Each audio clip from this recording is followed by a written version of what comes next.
France Bleu Lorraine, la vie en bleu. Avec Maître Faucheur, avocate, nous parlons des gardes alternés, comment on peut dire ? De comment gérer les fêtes, il paraît que c'est le moment, maître, le plus redouté par les couples séparés. C'est extrêmement délicat parce que ça cristallise toute l'affection des enfants à Noël. Et puis c'est là où on leur fait plaisir, c'est là où on leur offre des cadeaux. Alors si on n'est pas là ce jour-là, c'est le jour de l'année où il faut être aux côtés de ses enfants pour leur faire plaisir. Plus que les autres petites vacances, parce que la justice finalement c'est invisible pour elle. Noël ou Pâques ou les vacances d'hiver, c'est toujours une semaine chacun. Tout à fait. La seule chose qui est visible pour les jugements, ce sont les fêtes des pères et la fête des mères, par exemple. Elles sont visées dans les décisions. On doit laisser à l'autre parent, si on ne l'a pas ce jour-là, son enfant pour la fête des pères, la fête des mères. Mais Noël, on a une semaine chacun.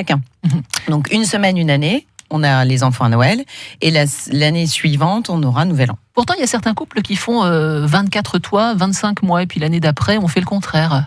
Alors, c'est ceux qui s'entendent amiablement pour pouvoir remettre en cause la décision de justice au moment de Noël. Parce que soit il y a une demande expresse des enfants et les deux parents s'y plient parce qu'ils ont envie de faire plaisir à leurs enfants justement à ce moment-là de Noël. Et puis parce que des fois, c'est trop dur pour l'un des parents de ne pas avoir son enfant. Ça, c'est parfaitement envisageable quand on n'est pas trop loin. Parce qu'effectivement, il faut faire les kilomètres entre le 24 et le 25. Et puis il y a ceux qui poussent le bouchon encore un petit peu plus loin, ce qu'on appelle la trêve des confiseurs. Je croyais qu'elle allait me dire le 24 jusqu'à 22h, et après 22h, ça commence à être compliqué. Qui passent Noël ensemble. Moi, j'ai quelqu'un dans mon entourage dont les parents faisaient ça. Ils ont toujours cru que c'était le mieux pour les enfants, et arrivé à l'âge adulte, les enfants ont dit c'était horrible.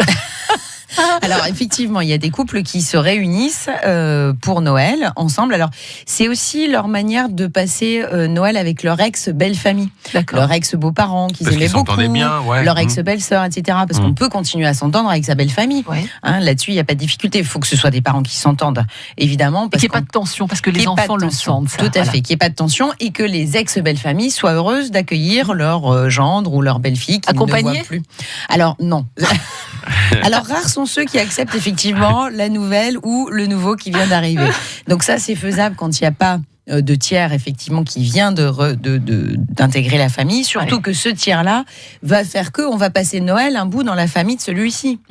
Donc c'est le casse-tête pour les enfants. Pourquoi ? Parce que eux, ils doivent aller dans la nouvelle belle famille dont ils ignorent tout, dont ils n'ont pas forcément envie d'ailleurs de passer Noël avec eux. Et puis il faut aussi qu'ils aillent quand même voir les grands-parents à Noël, ont une place prépondérante. Une complexification. Donc c'est très compliqué. Alors parfois, il y a des enfants qui se partagent en 4 ou qui font Noël sur 4 jours. Oui, voilà, on fait Noël toute la semaine, ça c'est bien aussi. Ça. C'est ça. Donc les familles recomposées, c'est souvent 3-4 Noël. Dernière petite question sur la liste de Noël, est-ce que la justice a quelque chose à dire sur le choix des cadeaux ? Par exemple, maman ne veut pas de console et papa a décidé que cette année ce serait PS4. Non. Là vraiment, si on a envie de provoquer son ex-conjoint en achetant exprès la console qui veut pas, ou un chien, voilà.